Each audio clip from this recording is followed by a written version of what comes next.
Mungu ambacho ina address kila mmoja, inazungumzia kila mmoja, inazungumzia wazee, inazungumzia wamama, inazungumzia vijana, inazungumzia watoto, inazungumzia kila mmoja. Hakuna ambaye anabaguliwa kwa hichi kifungu.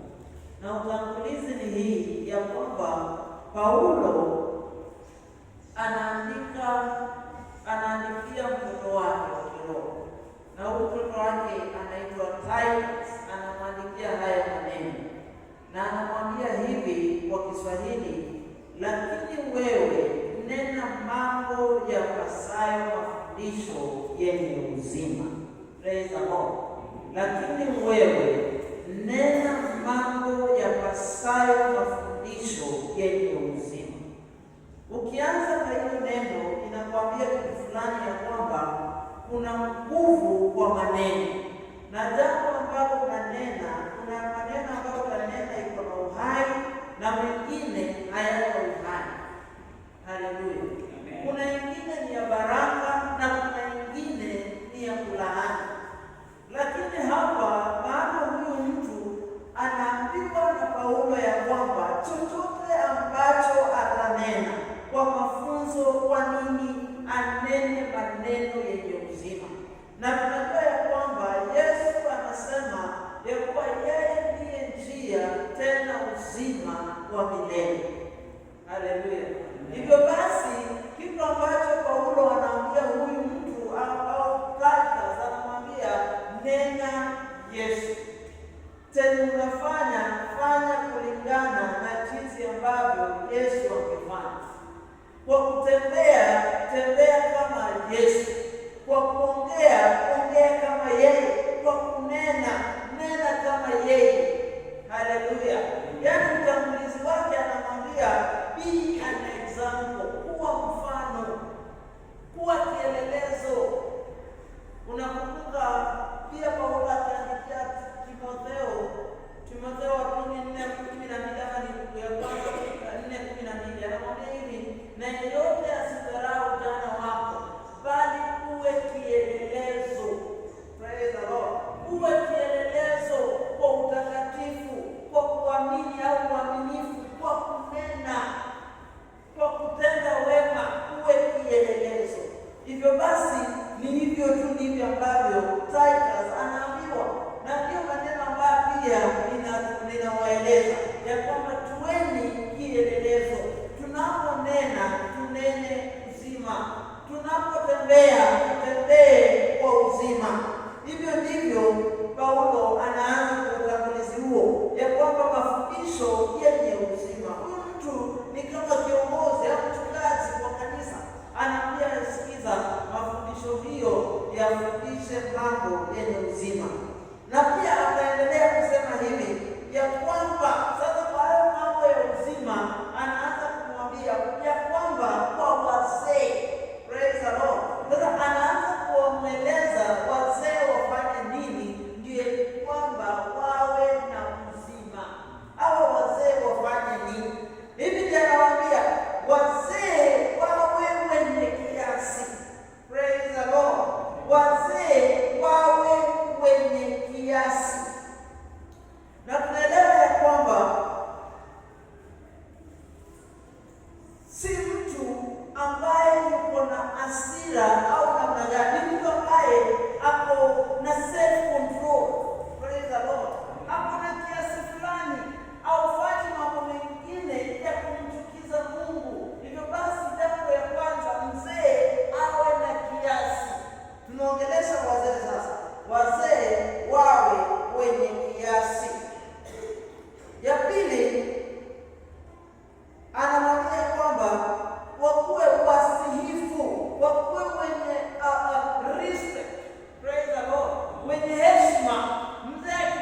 ni watu ambao walifuata kielelezo ya Baba.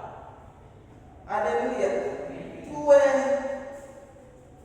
wazima katika imani na katika upendo, na katika upendo. Praise the Lord. Unajua Biblia inasema hivi ya kwamba enyi waume wapendeni wake zenu. Very simple. Katika upendo. Wanaume wameagizwa wapende, wakateo kubali inafaa wapende. Praise the Lord. Tunasoma hapo katika Wamama, tunaona yao upendo wao ni tofauti, si kama hii ambayo tunaongelea. Ya wanaume ni upendo ya mchungaji, ashefa. Praise the Lord. Ashefa, siongelee mchungaji wa kanisa basi, naongelea ashefa, mlinzi wa kuchunga, ambaye kama unakumbuka story ya Petro, ambaye Yesu anamwambia Petro, je, unanipenda mimi? Petro anasema kwamba nakupenda. Anamwambia chunga kondoo yangu. Pia tena anamuuliza Petro, unanipenda? Lisha kondoo wangu. Akamuuliza tena Petro, unanipenda? Hiyo ndio upendo naongelea. Yeah, taking care, yeah, protecting. You be the provider. Praise the Lord. Unajua ni Baba ndio wanashiriki neno moja na Mungu, jina moja na Mungu, Baba. Hivyo basi kuna upendo ambao unaisoma kutoka kwa Mungu. Waefeso 5:1.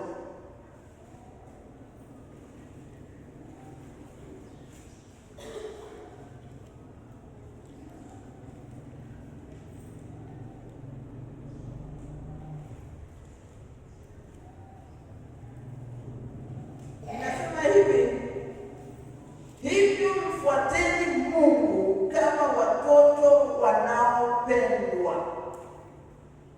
Praise the Lord.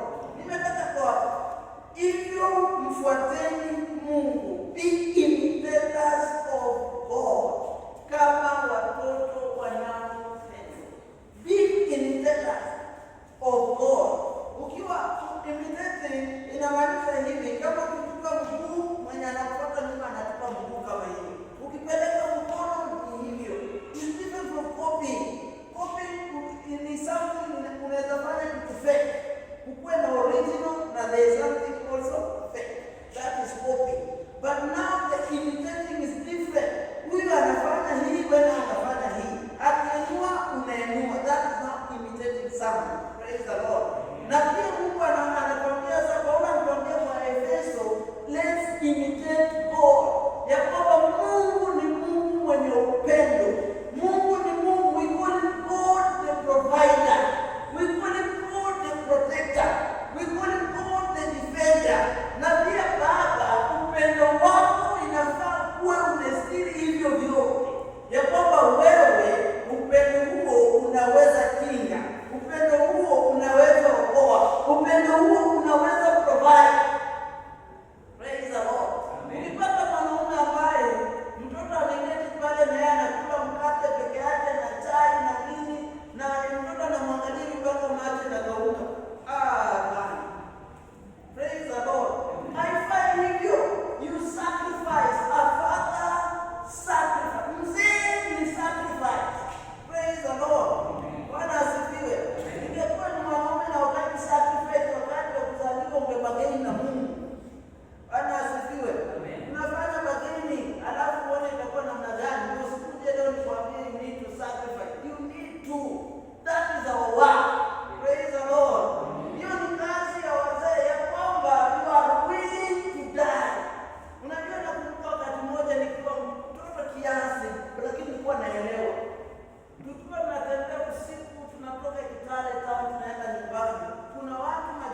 Hakuna haja kwamba yeye ni mtoto, yeye ni mzee. Father remains being the father. Haleluya. Hiyo ndio upendo ambayo inahitajika katika hawa wazee. Na pia inasema hivi, endurance au katika saburi, katika uvumilivu. Ni mtu ambaye anavumilia. Praise the Lord. Unaweza kuvumilia. Unajua kuna siku nyingine mchungaji wangu wa nyumbani, kijana wake alikuwa my schoolmate, my classmate, tukiwa high school. Na alikuwa rafiki yangu sana. So that friend of mine akaanza. And wakati mazishi inaendelea, nili expect sana baba yake aje, pastor sasa aje. Na nikashangaa kwa analia.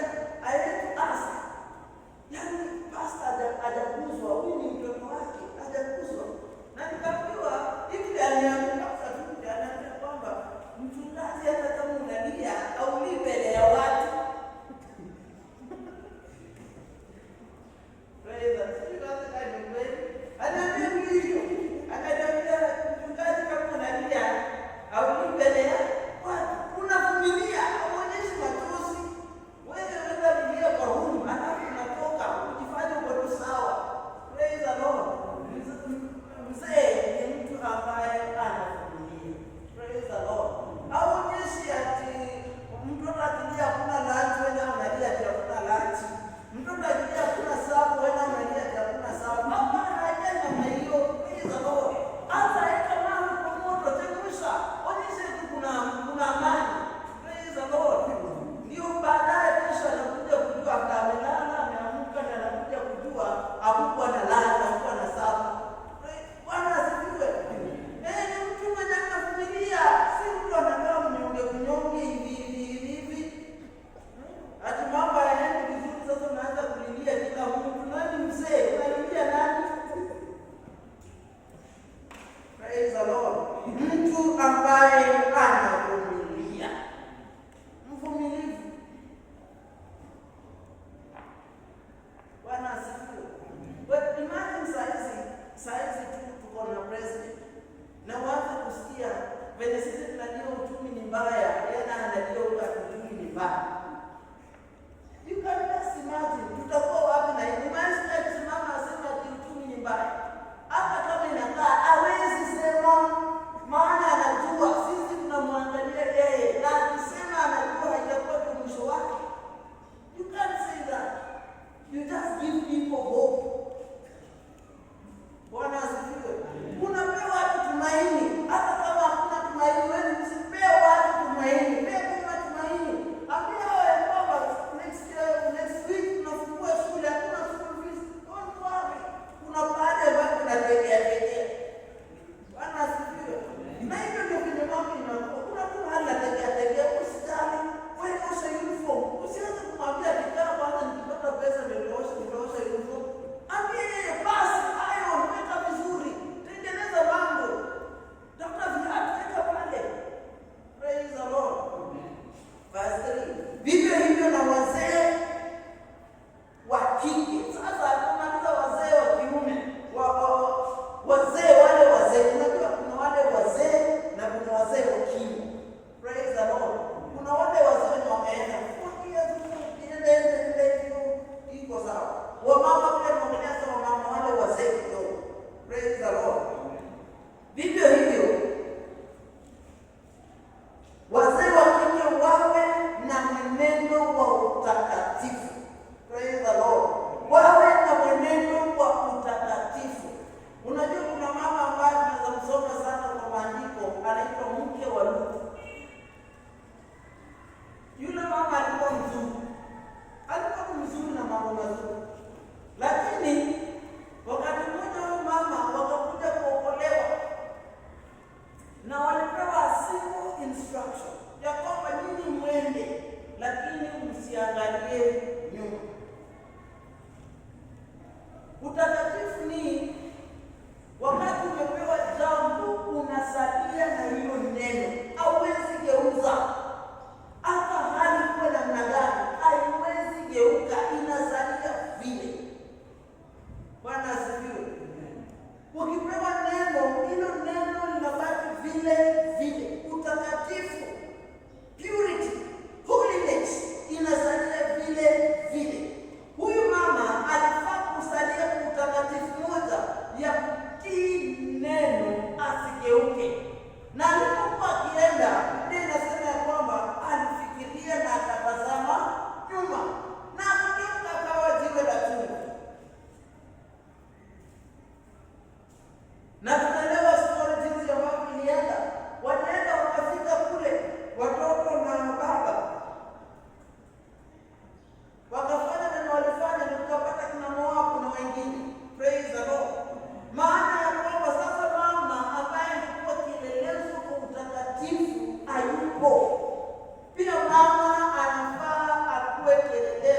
katika utakatifu, katika mwenendo wa utakatifu. Kuna mama pia mwingine kwa Biblia, ukisoma Biblia Acts of the Apostles chapter 12 verse 1. Kuna mama anaitwa mama wa Mark John. Huyo mama alikuwa mwaminifu katika maombi, na tunakuja tunapata kwamba kuna mtoto wake ametuandikia Biblia. Praise the Lord. Tunakuja kupata mwingine anaitwa Lois, alifanya hata kusoma hiyo Timothy. Timothy 1:5.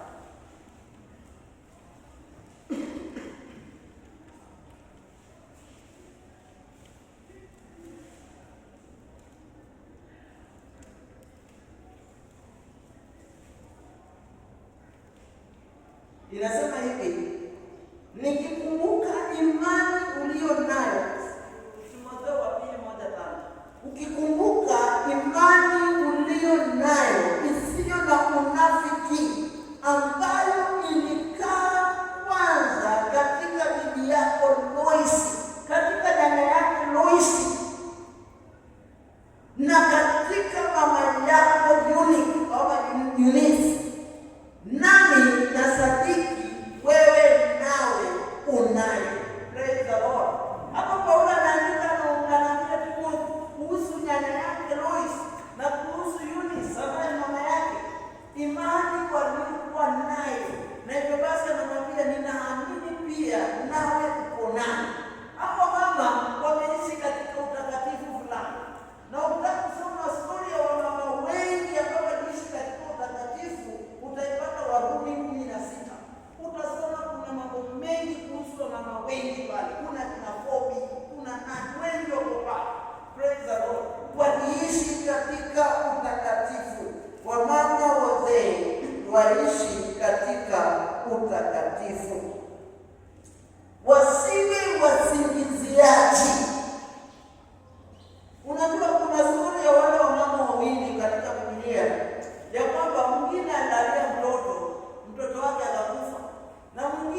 mema. Wanaongea kwamba hivi ndivyo ambavyo inafaa tukae, hivi ndivyo ambavyo inakaa. Tunakuwa na functions za wamama, wakienda ukaza wanafundishwa mambo yao ya kimama. Ukiona mama ya kwamba msimamo mtoka ameingia kwenye ndoa alafu ndoa iende vizuri, unaanza kutafuta wale wamama wazee, waulize mambo yakienda namna gani, maana wewe iliwapasa uwafundishe mema. Praise the Lord. Wanawake wazee wanafundisha wale wachanga mazuri, wanaambia hivi ndivyo mambo ambavyo inayafaa kuwa. Siku hizi tumeona vijana wadogo wanafanya harusi nzuri, muda kidogo, miaka 2-3, ndoa haipo. Kwa nini?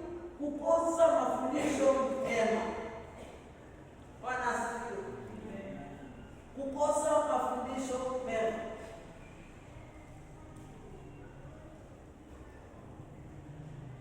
Jambo lingine nilisema ya kwamba kuna upendo ya wazee na kuna sasa upendo ya hao wadada. Sikiza hapo, upendo yao ni gani? Inasema hivi, wawapende waume zao. Praise the Lord. Kwa hayo mafundisho ya kwamba hawa mama wafundishe wanawake wadogo wawapende waume zao. Tuteach them ya kwamba hata Biblia haitaji mambo mengine, talaka, hapana. Nawafundisha mazuri, naambia kwamba sikiza, mambo ni kuvumilia, mambo ni kwenda hivi, si mambo ya haraka, si tunapanda tu safari moja, hapana. Mambo ni kwenda hatua kwa hatua, hatua kwa hatua. Mwapende waume zao. Hiyo ni kazi ya wamama wazee. Juzi tumekuwa hapa na harusi. Sasa wamama wenye wamekaa kwa ndoa sana, ninafua nachukua huyu mama, wanamwambia sikiza, hii ndio kazi ya Praise the Lord. Si tukukaa alafu kesho tunaanza kuketi kwa jerika tukichota maji, nasema unaona hata waliona juzi kwa harusi na saa hii harusi imeanguka. Ikae hivyo. Praise the Lord. Kabla ungea kwa jerika mwanze kusema hayo maneno, unaanza kuiongea leo. Unaendana kwa kuona mwenye mnakaa wa kikundi, unaanza kusema sikiza, inafaa hivi, inafaa tunaenda namna hii, tuende hivi, hii ndio njia, hatupiti hivi. Praise the Lord. Unajua vijana wasipoambiwa wanafikiria hata kwa ndoa ni wao ni majenzi. Bwana asifiwe. Kidogo wanaandamana, kidogo wanashika mawe, kidogo unasikia ndo kumwagiana maji moto. Mambo pia vituko ninapana na hawa watu. So ni wewe kuwaita, unamwambia sikiza, si njia hiyo. Wewe unaitwa ya kwamba uheshimu, tii, vumilia, submit. Praise the Lord. Submit. Unajua kuna pahali kwa maandiko popote utasoma Biblia inasema and men submit to your wife. Kama ndio sijasoma vizuri. Bwana asifiwe. Imesema and women submit and men love. Now the upendo that I was speaking about, ya wanaume hapa na wanawake hapa tofauti. Now love your husband. Another thing, ya upendo ya mama ni kuwapenda watoto wao. Imagine mama mzima tu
naambia mzazi, mimi hata sasa hivi mtoto mdogo mnanichunga sana. Nikajiambia hapo nje, nilikuwa nje na kwa nikajiambia hapo nje, alikuwa mtoto wangu. Sasa nilikuwa nimpiga makofi kama 7.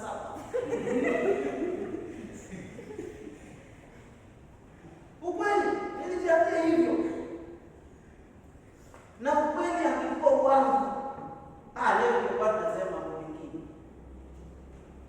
Ingekuwa ananiangalia hivi anasema kweli ni baba yangu. Praise the Lord.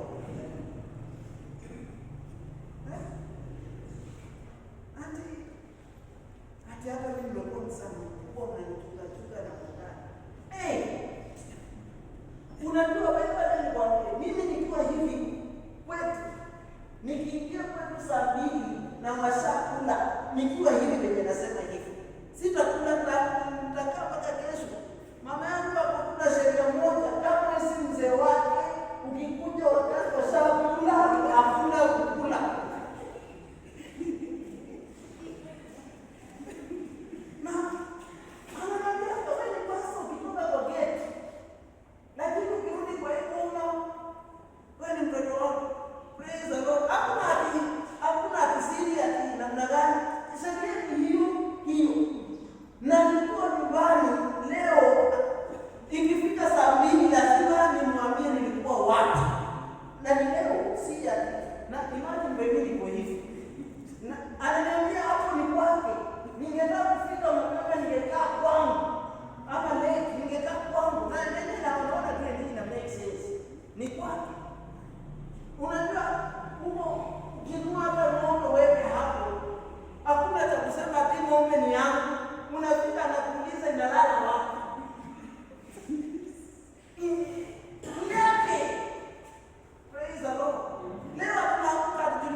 Verse 5, na kuwa wenye kiasi, pia self control, pia wenye kiasi, kuwa safi.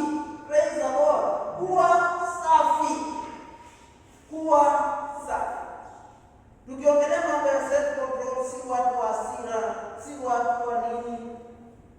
Bwana asifiwe. Na tukiongelea watu ambao wasafi, kwa mama inafaa wawe kielelezo katika usafi. Praise the Lord. Bwana asifiwe.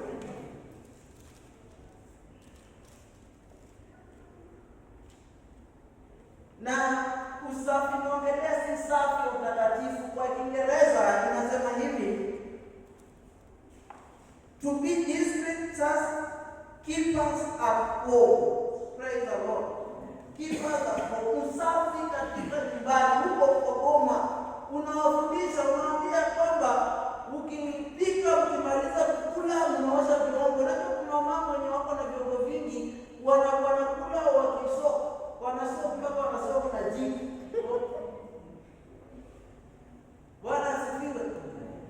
Sasa hata sasa uko hapa na uko sasa uko jana na uko hapa, hii maneno hii yanakuambia pia dakika kusaidia. Amka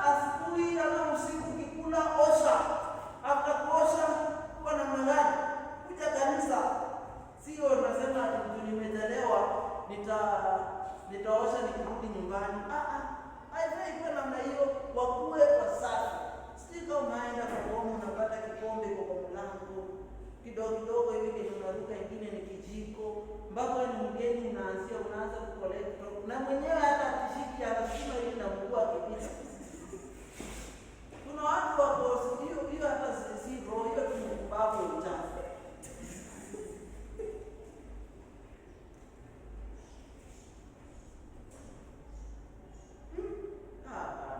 Bwana asifiwe. Sisi tunasoma ya kwamba kuna wakati Naomi akamwambia Ruth, oga vizuri, jipange mafuta, jipodoe, leta marashi kidogo, ukitembea hivi kila kitu naangalia inajua kwamba hakika kuna mtu amepita. Praise the Lord. Hivyo ndio Ruth aliambiwa na Naomi. Na Naomi ni mama mzee, anaamini sana ya kwamba maisha hii ni kung'ara vizuri, kuoga vizuri. Wewe anza tu kuoga tu vizuri, utaona hata sura inaanza kubadilika. Watu wataanza kuona hiyo, wanafikiria ni mzungu.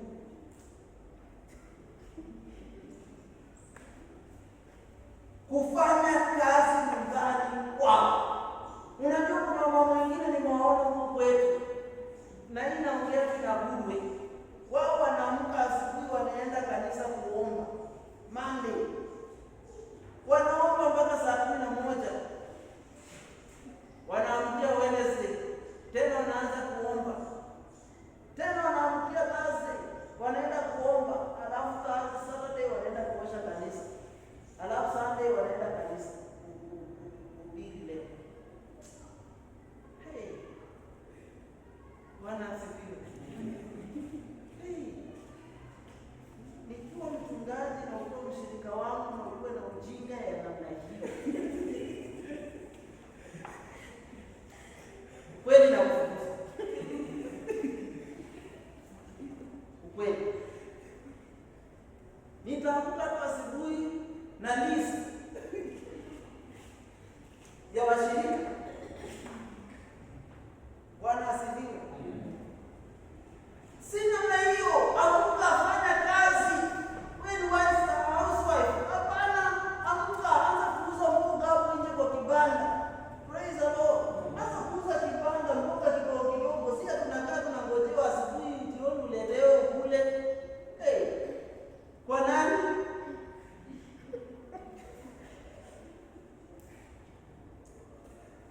Hata mchezo. Praise the Lord. Amka afanya kazi. Biblia inataka watu wanafanya kazi. Kila mtu anafaa mwenye Biblia imesema ya kwamba na asiyefanya kazi hafai kukula. Kuna bali nisema ni wazee peke yake. Ati wazee wasiofanya kazi na wasile. Watoto wasiofanya kazi na wasile, alafu wakaruka wa mama. Kwa sababu lakini wa mama mnaweza kulala mkiongojea mletewe.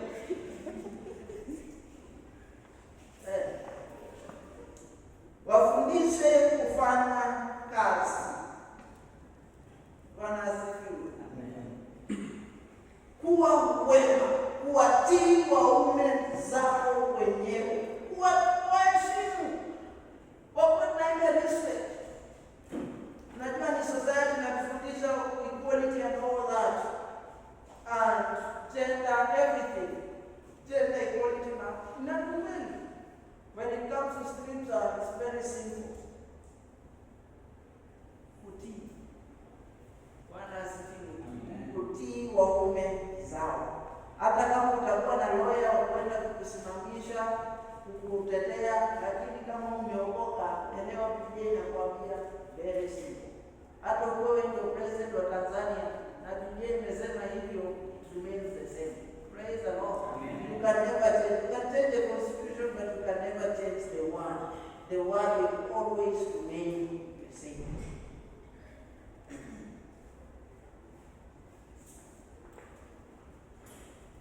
Verse 5 says, ili neno la Mungu lisitukanwe. Petro atasikia kwa wazee wakisema ya kwamba wazee wakifanya hii mambo ni wamama hapo naambiwa, ili kwamba neno la Mungu lisifanye nini? Lisitukanwe. Kwa kutembea kwao, kwa kuongea kwao na kwa kufanya vitu hivyo vyote, neno la Mungu halitatukana.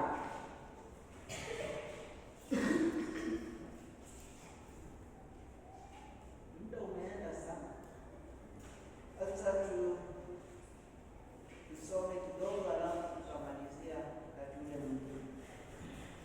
Verse 6, vivyo hivyo na vijana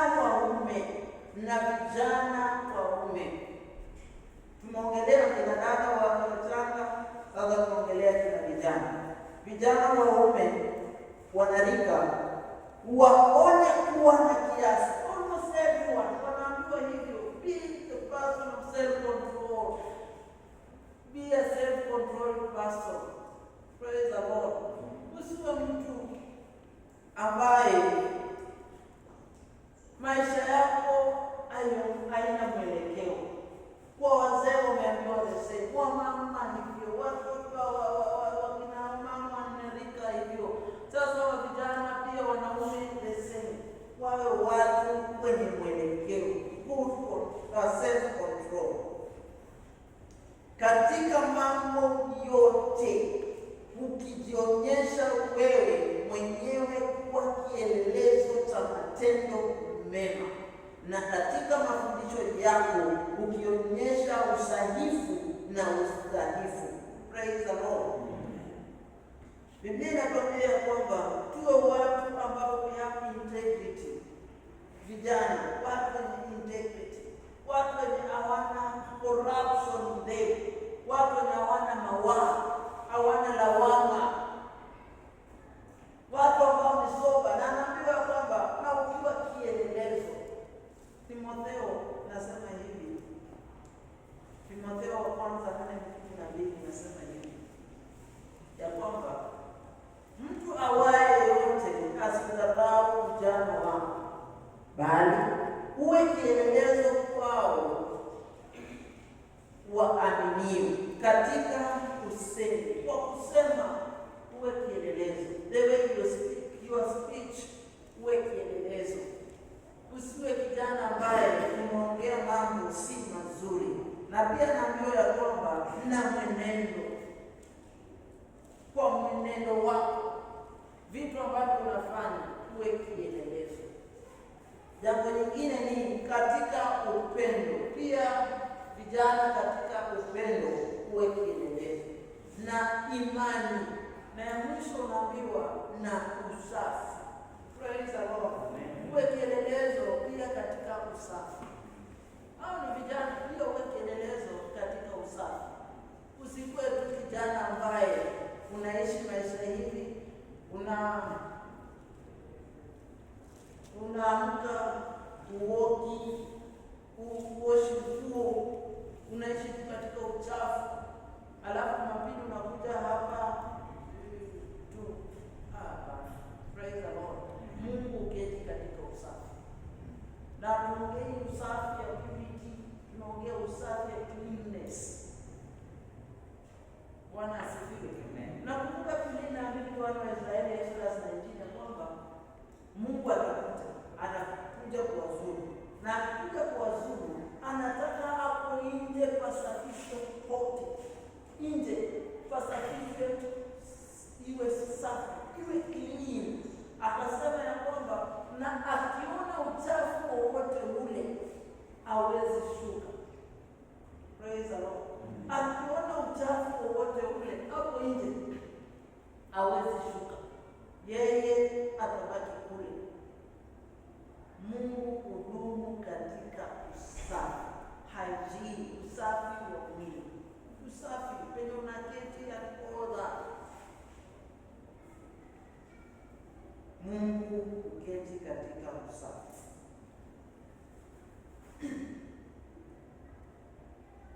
Give me another 15 minutes kumaliza hii, ni kwamba tusirudi hapa tena. Okay? Yes, kwa na ile flow moja. Verse 8, na maneno yenye uzima yasiyoweza kuhukumiwa makosa, ili yule mwenye kupinga atahayarike, kwa kuwa hana neno baya la kunena juu yetu. Bwana asifiwe. Amen. Ya kwamba na maneno yenye uzima yasiyoweza kuhukumiwa.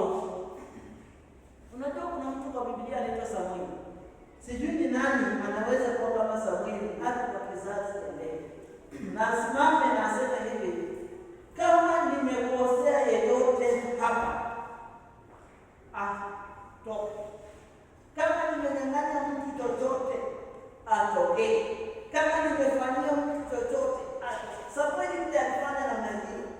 na hakuna yeyote ambaye alitokea.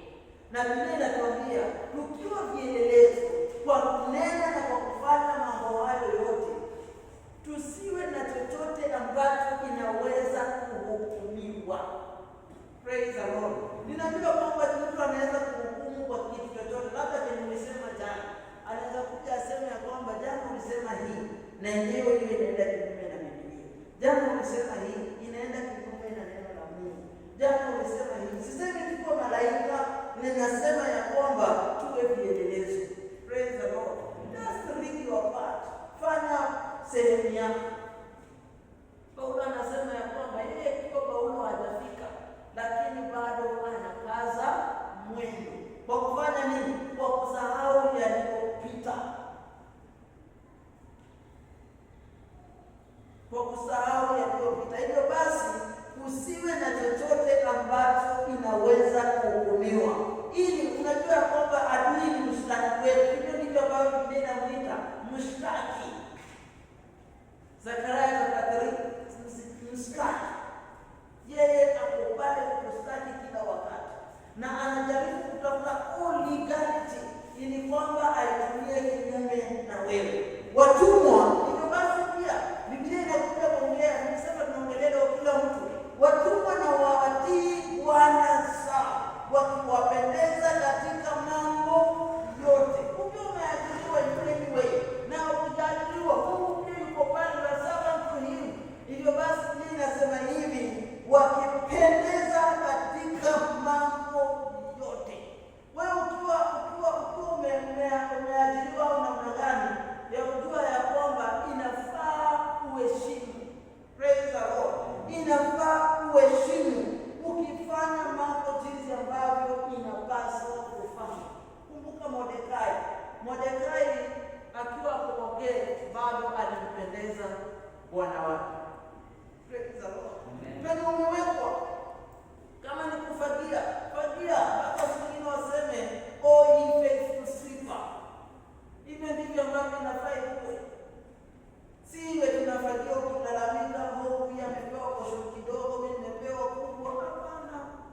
Huyu amefanya hivi. Bwana asifiwe. Praise the Lord. Mambo mengi yanafanyika huko kazini.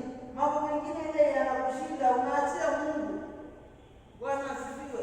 Si yote ambayo yatakupendeza kwa kazi, na si yote ambayo itakuwa sawa. Kuna wakati mwingine kuna mambo hivi yayendi ungependa ikue, lakini wewe yendi venye inafaa ikue, unaachia Mungu.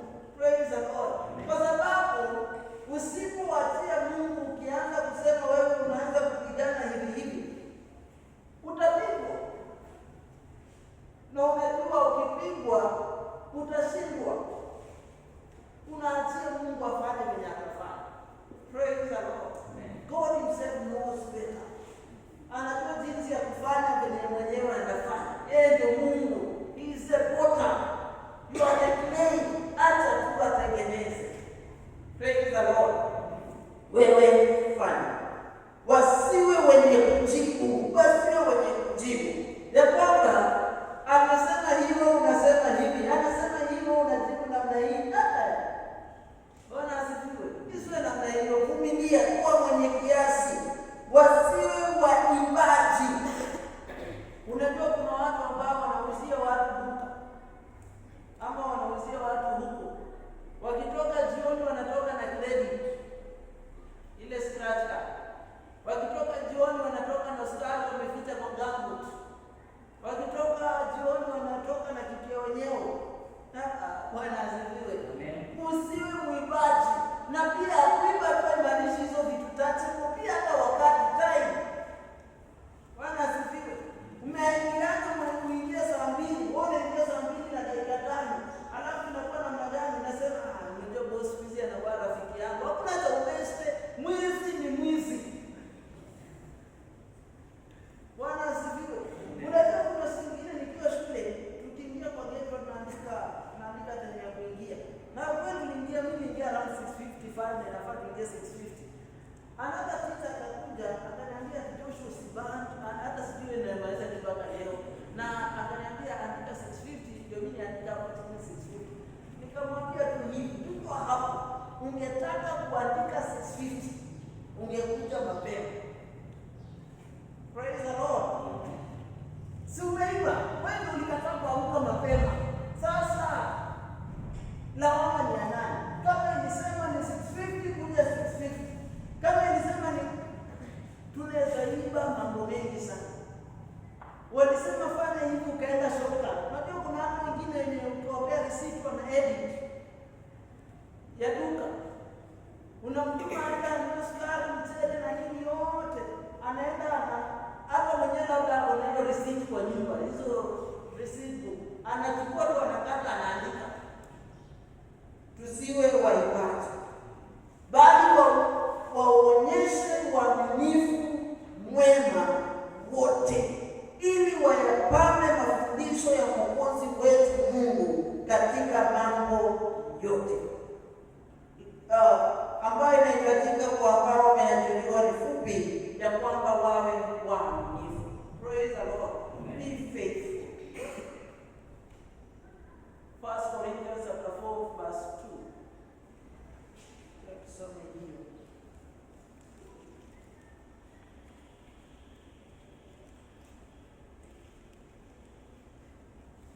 1 Corinthians chapter 4 verse 2, acha tusome kwa Kiingereza. Moreover, it is required in stewards that a man be found faithful. Inahitajika katika mawakili ya kwamba apatikane kuwa mwaminifu. Praise the Lord. Kuna mtu mmoja nilikuwa nafanya naye kazi pale Pesa, tukibadilisha bulbs. Hiyo ndio nilikuwa nabadilisha, alafu tunalipiwa school fees. So alikuwa tunabadilisha na yake na Joshua, yeye ana uwezo ya kuchukua hata baadaye wafiki nao. Lakini there's one word alikuwa akipenda kumwambia, be a faithful son. Be a faithful son. So kwa yeyote ambaye is steward, asiwe ni mtu ambaye amepewa chochote amiliki au aiongoze, so be faithful. Praise the Lord. Ukifanya, unajua sijui kama muone watu wanafanya mjengo wa serikali au wanatengeneza hizi karabati. Yule watu wakikuja hapo ndio unajua ya kwamba kuna watu wavivu ulimwenguni.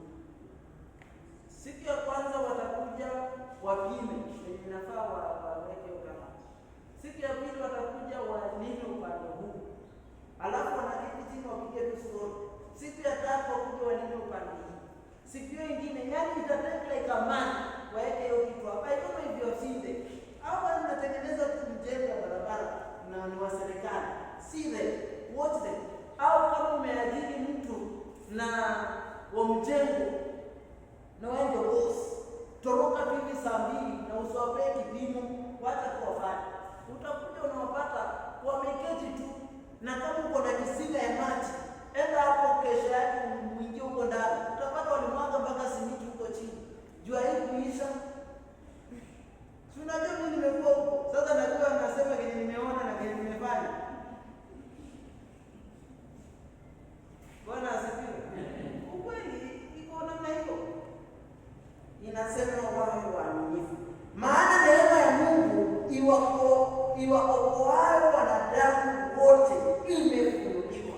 Na ndipo nimesema hii maandiko ni kwa kila mmoja, ya kwamba iwaokoayo wanadamu wote imefunuliwa, nayo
na mtu yeyote asimdharau. Praise the Lord. Kwa sababu ni very simple ya kwamba hiyo itatufanya tuone siku hiyo ya utukufu wa Kristo. Praise the Lord. Unajua, tukijifundisha jinsi ya kuishi, mara nyingi katika kanisa tumesahau kujifundisha kuishi. Tumejifundisha seeking the presence of God, na by seeking the presence of God tumesahau ya kwamba kuna mambo ambayo yanatuzuia kuitafuta hiyo utukufu wa Bwana. Praise the Lord. Kwa hiyo kutaka presence of God inaanzia huko, inaanzia kwa kuishi vizuri, inaanzia kwa kutenda mambo mazuri, inaanzia kwa kuacha ugomvi, inaanzia kwa kuwa mtu wa kiasi, inaanzia kwa kuwa mtu ambaye ana kiburi, inaanzia huko kote. Haleluya. Na ikitoka kule unaanza kumpendeza Mungu. Si rahisi kumpendeza Mungu venye tunafikiria ya kwamba unakuja na unasema umeokoka alafu unasema unampendeza Mungu. Si rahisi namna hiyo. Kumpendeza Mungu ni gharama. Mungu ni asante. Asante maana wewe ni mwema. Asante maana wewe ni mwaminifu. Asante kwa maana neno lako limetufundisha, limeturekebisha, limetuona na kutufanya tufanane na wewe.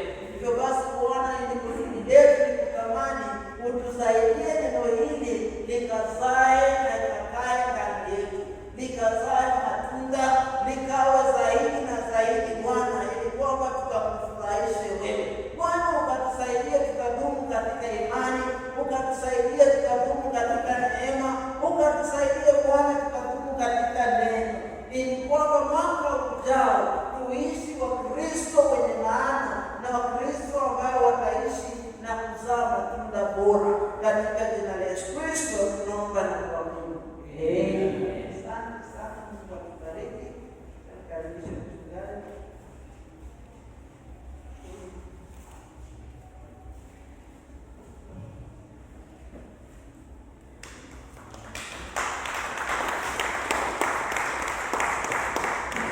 Amen. Let's appreciate Pastor Joshua vizuri.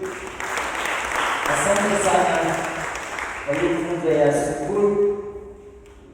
Mungu na tutende mema. Bwana Yesu asifiwe. Hakika ni ya muhimu sana. Kuna mambo tunafanya wakati mwingine na unaangalia unacheka tu mwenyewe, kwa sababu zingine ni kwa kujua, zingine ni kwa kutojua. Bwana Yesu asifiwe. Lakini yote tunamwambia Mungu atusaidie. Amen. Basi wacha tuchukue nafasi nikaribishe kila mmoja katika ibada yetu. Tunapoenda kuanza, wacha tuchukue nafasi zetu. Kila mtu akae mahali ambapo anahisi kwamba yuko sawa, ili tuanze ibada yetu kuu.